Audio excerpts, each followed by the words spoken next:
Are Nithard's words edhilingi, frilingi, lazzi, Old Saxon?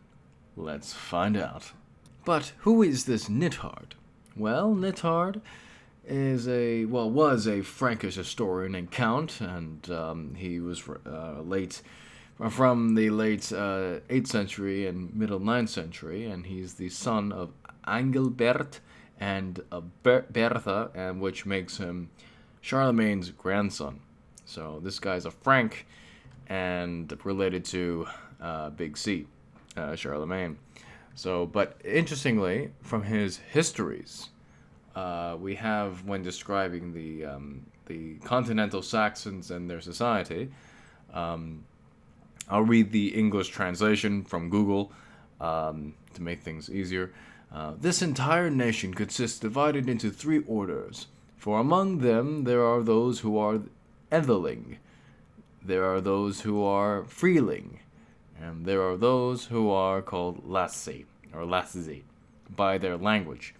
But in the Latin language, they are these: the noble, the ingenuous, and the servile.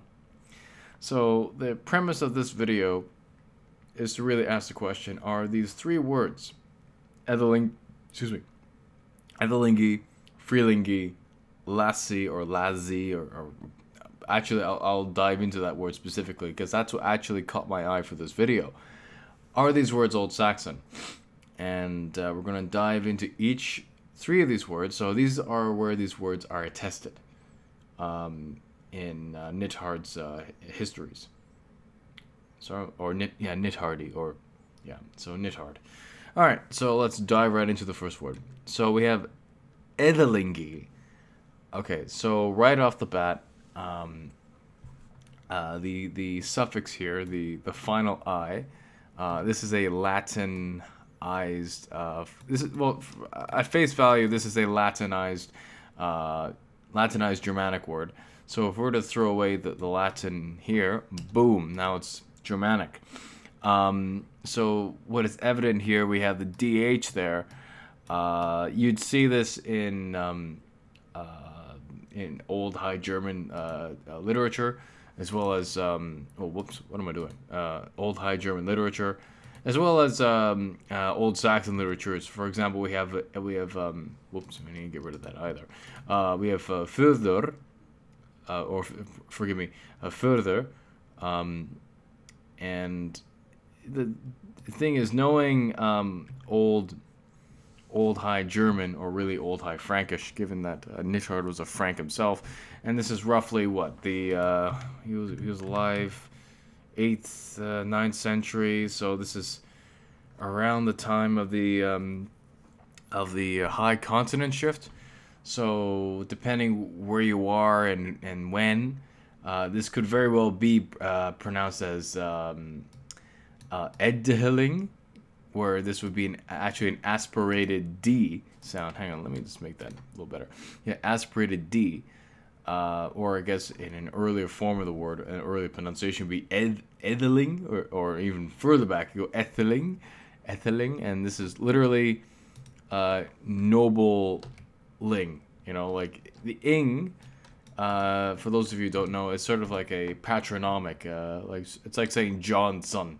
Like the son would be like saying ing, right? So Ethiling, that which comes out of or descends from, if you will. So yeah, so that's pretty much it for that. So we have it attested here in Old High German. Of course, Old High German, for those of you who don't know, is a group of dialects. This is, I guess, a generalized word for, you would find this word in its variations, spellings throughout Old High German literature. In Old Saxon attested, we have edhiling, Ethiling, and I threw in the Old English there, Anglo-Saxon in there, adhiling, which they show that, you know, there are similarities between these West Germanic languages. So let's move on to the next one. Boom. Wait, there we go. Frilingi. Again, we got the Latin. There, boom. Now it's Germanic. Okay, well, this is pretty straightforward. I mean, this word is attested in both languages, and this is it's like saying friling. So this is like a free person, and the ling is kind of like saying, how can I word this? I know in Old English, the ling is sort of like to say something is small or something like that, like a diminutive form of the word, like something cute, if you will. But that's just by extension, it would hint towards that. But yeah, this one's pretty straightforward. Friling. This is both attested in Old High German and Old Saxon. So Friling, a free man. Okay, and then we have, whoa, what's going on here? Whoa, oh, sorry. Then we move on to our final word. Hang on. We got a final word, which really caught my eye for this video, is, I believe, this word here can be pronounced in a number of ways. And the thing is, Z in Old High German, depending on the word's etymology, could either be pronounced as a like a ts sound, like today's German's z, like ts sound, or it could have like a very sharp s sound, like s, like las, like I don't know, like das, would be an example of that. So this is so we have this word here. And this is to refer to the servile class of people, servile people. But yeah, let's get right into it. So when looking up, trying to figure out the word here, in Old High German, we have a number of things going on. So on one avenue, well, first off, let's get rid of this Latinized, so we're dealing with only Germanic stuff. So in Old High German, we got lassen, which means to allow, to permit. Then we got lass, as in a freed man. We got lass, as well as meaning dismissal or leave. So lasson is kind of like the verb to let, if you will, or to allow, to permit. But on the other hand, we do have latzen, meaning to slow down. And then you got potentially latz, meaning lazy.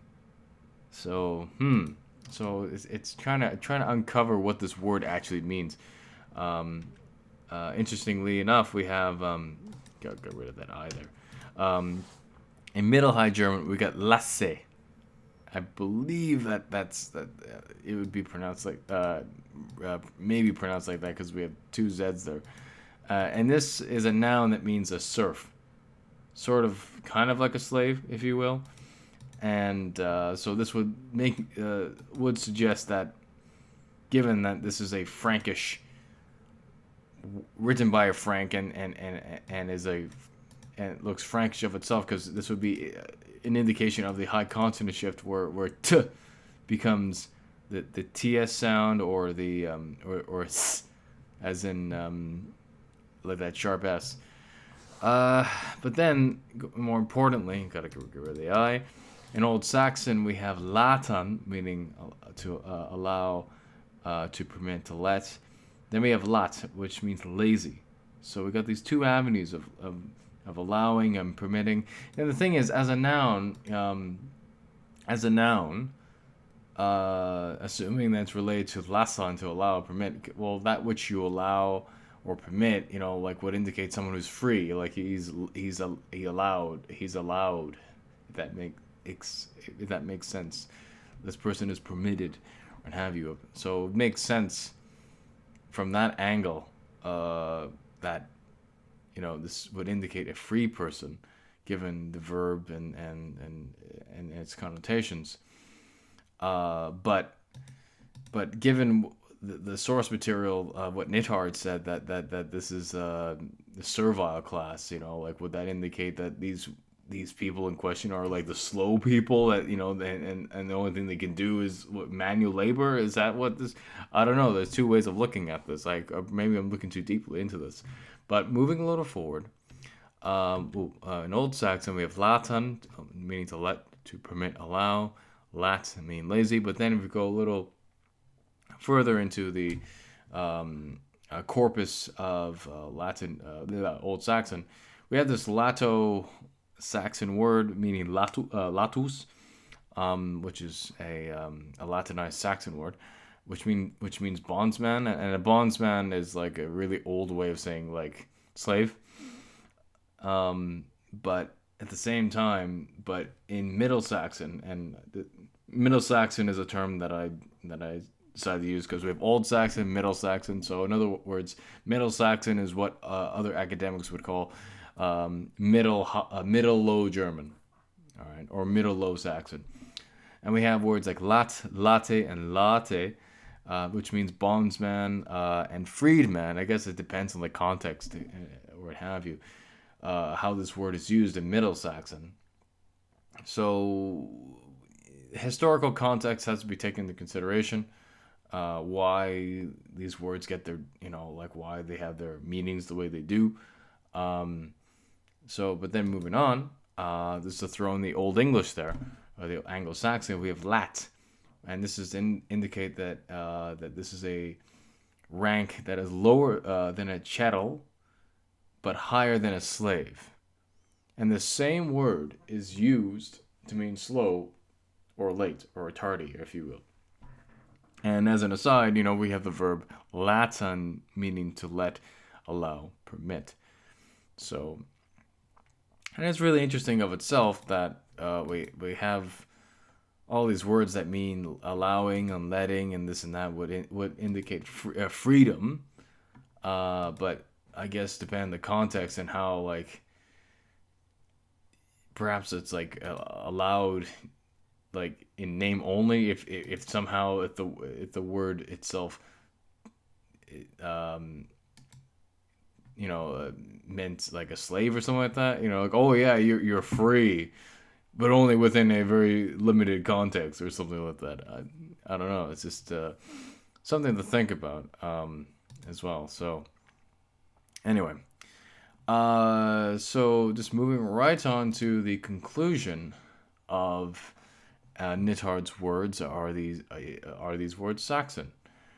Well, yes and no. Well, I mean, like, but the problem is, hang on, let's go right back to the source material.